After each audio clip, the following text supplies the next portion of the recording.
Hi! அனைவருக்கும் விநாயகர் சதுர்த்தி நல்வாழ்த்துக்கள். என்னடா இது இந்த பொண்ணு விநாயகர் சதுர்த்தி முடிஞ்சு 1 வாரம் ஆச்சு. இப்போ வந்து விஷயம் சொல்கிறாளேன்னு நினைக்காதீங்க. வீடியோ இப்போ தான் எடிட் பண்ணி போஸ்ட் பண்ணுறதுக்கு டைம் கிடச்சிச்சு. லாஸ்ட் டே விநாயகர் சதுர்த்தி அப்போ வந்து அப்பா, அம்மா இங்கே இருந்தாங்க. ஸோ அதனால எனக்கு சுத்தமாக ஒரு வேலையுமே இல்லை. காலைல எந்திச்சு ஒர்க் பண்ணி முடிச்சுட்டு ஈவினிங் டேரெக்டாக சாமி கும்பிட்றதுக்கு வந்தாச்சு. இந்த வருஷம் பார்த்திங்கன்னா நாங்கள் 2 பேர் மட்டுமே தான் இருக்கோம். அதனால் கொஞ்சம் கடியாக தான் இருக்குது. பட் இருந்தாலும் இந்தியாவில் இருந்து எப்படி நம்ம செலிப்ரேட் பண்ணுவோமோ அதே மாதிரி செலிப்ரேட் பண்ணணுன்னு எங்கள் 2 பேருக்கு எப்போவுமே ஆசை இருக்கும். ஸோ அதனால் ப்ரிப்பரேஷன்ஸ் காலையிலே எந்திச்சு ஆரம்பிச்சாச்சு. ஜென்ரலாக அம்மா வந்து பார்த்திங்கன்னா 5 டைப் கொழுக்கட்டை இல்லாட்டி 7 டைப் கொழுக்கட்டை இல்லாட்டி 11 டைப் கொழுக்கட்டைலாம் செய்வாங்க. எனக்கும் அது மாதிரி ஆசை. ஸோ நான் வந்து 5 டைப் பண்ணலாம் அப்படின்னு சொல்லி முடிவு பண்ணியிருக்கேன் நான். 5 பிரசாதம் வர மாதிரி 5 டைப் கொழுக்கட்டை இல்லைனாலும் 5 பிரசாதம் பண்ணலான்னு சொல்லி முடிவு பண்ணியிருக்கேன். சுண்டல் வெரைட்டியில் வந்து பார்த்திங்கன்னா கடலைப்பருப்பு சுண்டல் பண்ணலாம். அதே மாதிரி கொழுக்கட்டையில் எள்ளு பூரணம், பருப்பு பூரணம் வச்சுட்டு மடிப்பு கொழுக்கட்டை பண்ணிவிட்டு அதுக்கப்புறம் பிடி கொழுக்கட்டையும் மோதகமும் பண்ணலாம் அப்படின்னு சொல்லி யோசிச்சு வச்சுருக்கேன். அதுக்காண்டி கடலைப்பருப்பு, பாசிப்பருப்பு இதெல்லாம் வேக போட்டுட்டேன். அதே மாதிரி சைட் பை சைட் வந்து பார்த்திங்கன்னா காஃபி குடிக்கலன்னா எனக்கு வந்து பொழுது ஆரம்பிக்காது. அதனால் ஒரு காஃபியை போட்டு குடித்து எனர்ஜி ஏற்றிக்கலான்னு சொல்லிட்டு காஃபி போட்டு குடிச்சிட்டே இந்த வேலையெல்லாம் பார்த்துட்ருந்தேன். லாஸ்ட் இயர் விலாகு போய் பார்த்தீங்கன்னா தெரியும், எல்லாமே அம்மா வேலை பார்த்து வச்சுருந்தாங்க. நான் கடைசியாக வந்து கேமரா தூக்கிட்டு வந்துட்டு என்னம்மா பண்ணி வச்சுருக்க, இது என்ன பண்ணியிருக்க, அது என்ன பண்ணியிருக்கேன்னு தான் வீடியோ எடுத்தேன். அது இன்னுமே எங்களுக்கு வந்து எப்படா ஒரு வருஷம் போச்சுன்னு தெரியல. லாஸ்ட் இயர் பார்த்திங்கன்னா நான் ஒர்க்கில் இருந்தனால விநாயகர் செய்ய முடியலை. அதனால் இந்த வருஷம் சும்மா வீட்டில் தானே இருக்கோம், ஒரு விநாயகரை பண்ணி விடுவோம் அப்படின்னு சொல்லிட்டு நல்லா டீட்டெயிலாக பண்ணுவோம் அப்படின்னு சொல்லிட்டு ஏர் ட்ரை க்ளே வாங்கிட்டு வந்து அதில் தான் பண்ணிகிட்ருந்தேன். ரொம்ப சாட்டிஸ்ஃபைடாக இருந்துச்சு. ஒரு 2-3 நாள் எனக்கு ரொம்ப எங்கேஜிங்காக இருந்தது. அவரை பண்ணுறதுக்கு, செய்கிறதுக்கு, அவரை காய வச்சு ஒவ்வொரு ஸ்டெப்புக்கும் எப்படி டீட்டெயில் பண்ணலாம் செய்யலாம்னு சொல்லிட்டு அது வந்து எனக்கு இந்த மாதிரி ஆர்ட் ஒர்க்லாம் பண்ண பிடிக்குமா. ஸோ அதனால் எனக்கு இது ரொம்ப சாட்டிஸ்ஃபையிங்காக இருந்துச்சு உட்காந்து பண்ணுறதுக்கு. எனக்கு இது வந்து ஆக்சுவலி பார்த்திங்கன்னா 3வது விநாயகர் நானே செய்கிறேன். இந்தியாவில் இருக்கும்போது லாக்டவுன் அப்போ தான் செஞ்சேன். அதுக்கப்புறம் வந்து பார்த்திங்கன்னா இங்கே யூகே வந்தக்கப்புறம் டெரக்கோட்டா க்ளே வச்சு எங்களோட ஃபஸ்ட்டு விநாயகர் சதுர்த்திக்கு வந்து பண்ணோம்.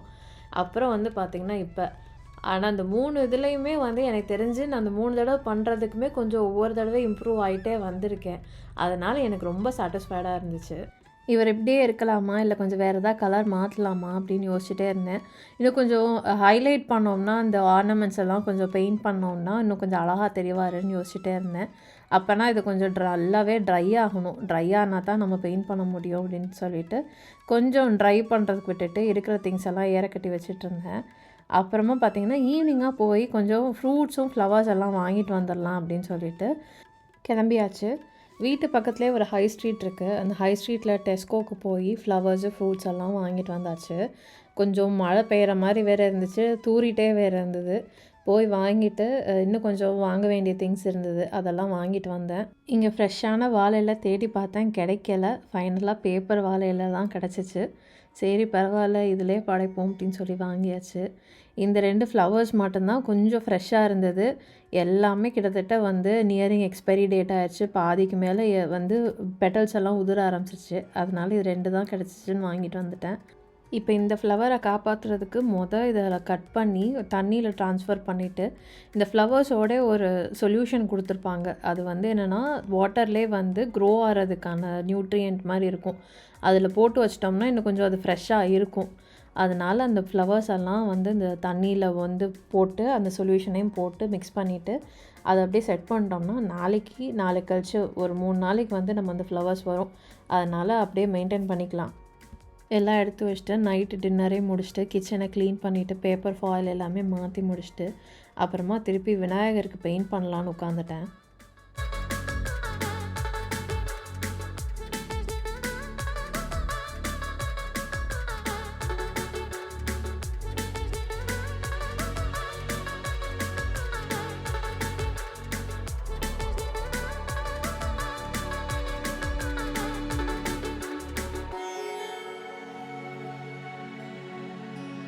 ஃபைனலாக பெயிண்ட் பண்ணி முடிச்சுட்டு இப்படி தான் இருக்கார். க்யூட்டாக இருக்கார்ல.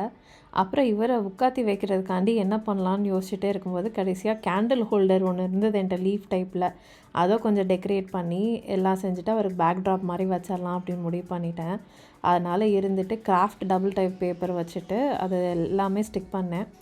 இவரையும் வந்து ஃபுல்லாக சுற்றி வச்சுட்டு தண்ணியில் வந்து வைக்கலாம் அப்படின்னு முடிவு பண்ணியிருக்கேன். நான் அவரை எப்படி இருக்குன்னு பார்ப்போம்.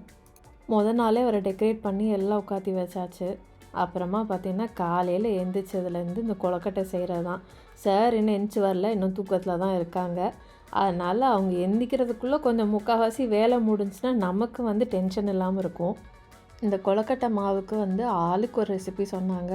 கடைசியாக வந்து எல்லாமே சேர்ந்து ஒரு கலவையாக அன்னைக்கு காலையில் எனக்கு என்ன ஞாபகம் இருந்துச்சோ அதை வச்சு பண்ணேன். ஆக்சுவலி வந்து நல்லாவே வந்திருந்தது. ஃப்ரீக்வெண்ட்டாக கொழுக்கட்டை பண்ணிக்கிட்டே இருந்தோம்னா நமக்கு அந்த ரெசிபி ஞாபகம் இருக்கும். பண்ணுறதே வருஷத்துக்கு ஒருக்க, அதுவும் இந்த ஒரு டைம் மட்டும்தான் பண்ணணும்னா சத்தியமாக ஞாபகம் வச்சுக்கவே முடியல என்னால். அடுப்பில் போட்டு எடுத்து கொஞ்சம் எல்லாமே ஒன்று சேர்ந்து வந்ததுக்கப்புறம் ஒரு வெள்ளை துணியில் வந்துட்டு போட்டு நல்லா மிக்ஸ் பண்ண சொன்னாங்க.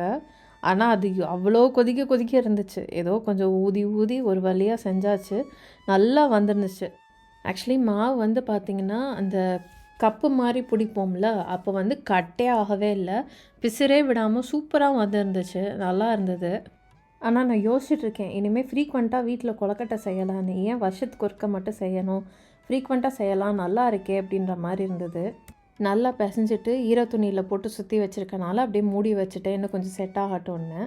அப்புறமேட்டில் எள்ளு பூர்ணம் செய்யலாம் அப்படின்னு சொல்லிட்டு என்ன பண்ணேன்னா, எள்ளு வறுத்து எடுத்து வச்சுட்டு தேங்காய் போட்டுட்டு அப்புறமேட்டில் வந்து வெல்லம் மட்டும் போட்டுட்டு நல்லா கிரைண்ட் பண்ணி வச்சுட்டேன். எங்கள் 2 பேருக்குமே வந்து இந்த எள்ளு பூர்ணம் ரொம்ப பிடிக்கும். சும்மாவே சாப்பிட்லாம். அதனால் கொஞ்சம் எக்ஸ்ட்ராவே வந்து கிரைண்ட் பண்ணி வச்சுக்கிட்டேன்.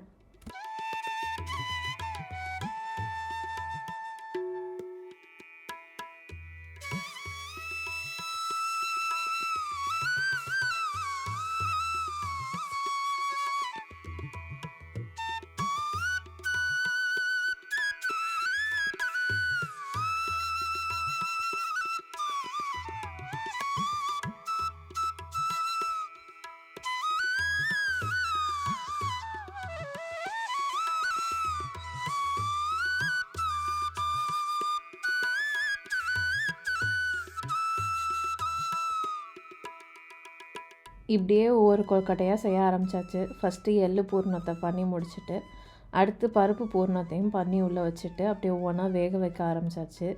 அதுக்குள்ளே சார் எழுந்திரிச்சிட்டு வந்துட்டாங்க. அதனால் ஒரு காஃபியை போட்டு கொடுத்துட்டு அப்படியே வந்து வீடியோவும் கொஞ்சம் எடுத்து தாங்கன்னு சொல்லி ஃபோனை தூக்கி கொடுத்தாச்சு.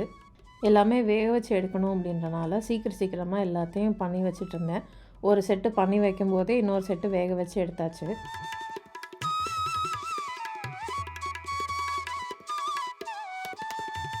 எள்ளு கொழுக்கட்டையை வேக போட்டுட்டு பருப்பு பூர்ணத்துக்காண்டி எல்லாம் ரெடி பண்ணியாச்சு. அதையும் அடுப்பில் வச்சு வதக்கி எடுத்ததுக்கப்புறம் கொழுக்கட்டை பிடிக்க ஆரம்பிச்சிச்சு. இது டிசைனாக இருந்தால் நல்லா இருக்குன்னு சொல்லிவிட்டு இந்த கட்டரில் வச்சு கட் பண்ணி எடுத்துக்கிட்டு இருந்தேன் நான். இந்த மாவு பார்த்திங்கனாவே தெரியும், கொஞ்சம் கட்டு இல்லை, எதுவுமே இல்லை, சூப்பராக ஒர்க் ஆச்சு. இது என்ன டெக்னிக்னால், 1 கப் மாவு எடுத்துக்கிட்டோம்னா அதுக்கு ஈக்குவலண்ட்டாக 1 கப் தண்ணி வச்சு மாவு கரைச்சிட்டு அதுக்கப்புறமா அடுப்பில் 1 ஸ்பூன் நெய் போட்டுட்டு இன்னொரு கப் தண்ணி ஊற்றிட்டு கொஞ்சம் கொதித்து வரும்போது லேசாக இந்த நம்ம மாவு கரைச்சி வச்சுருக்கோம்ல தண்ணி, அதையும் கொஞ்சம் கொஞ்சமாக போட்டு கிண்டின உடனே சூப்பராக வந்துருந்துச்சுங்க. எல்லா கொழுக்கட்டையும் செஞ்சு முடிச்சுட்டு வேக போட்டுட்டு தான் சுண்டல் செய்யவே ஆரம்பித்தேன். சுண்டல் வந்து ஈஸியாக முடிஞ்சு ஒரு 5 நிமிஷம் ப்ரிப்பரேஷன் தான்.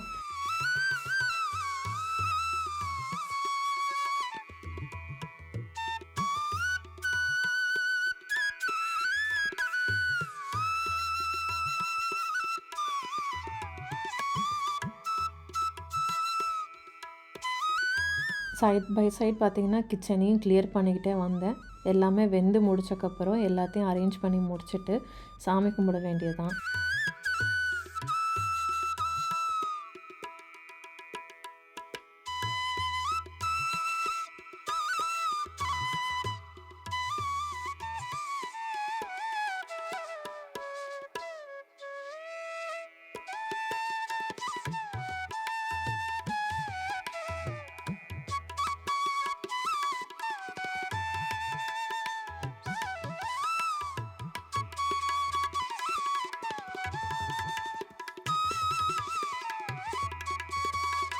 எனக்கு தெரிஞ்ச மாதிரி அழகாக விநாயகரை வந்து டெக்கரேட் பண்ணி வச்சாச்சு. நல்லபடியாக விளக்கெல்லாம் ஏற்றி நல்லா சாமி கும்பிட்டு திருப்தியாக இந்த விநாயகர் சதுர்த்தியை முடிச்சாச்சு. நீங்களும் அதே மாதிரி உங்கள் வீட்லேயும் செலிப்ரேட் பண்ணியிருப்பீங்கன்னு நம்புகிறோம்.